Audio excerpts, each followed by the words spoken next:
Attention quarterbacks, the legendary Tom Brady is here to share crucial advice.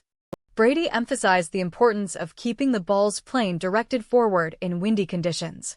He explained that when throwing into the wind, the ball must remain neutral to avoid being pushed off course.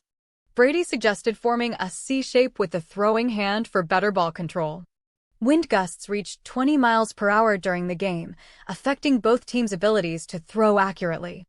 Eagles quarterback Jalen Hurts struggled, managing only 168 yards and one touchdown.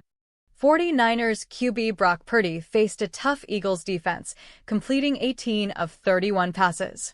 Interestingly, 49ers receiver Jawan Jennings managed a successful throw in the wind. Brady reflected on the importance of practicing trick plays in preparation for situations like this. With 35 wins in adverse conditions, Brady's experience is invaluable for aspiring quarterbacks. Join our discussion and learn how to tackle windy day challenges like a pro.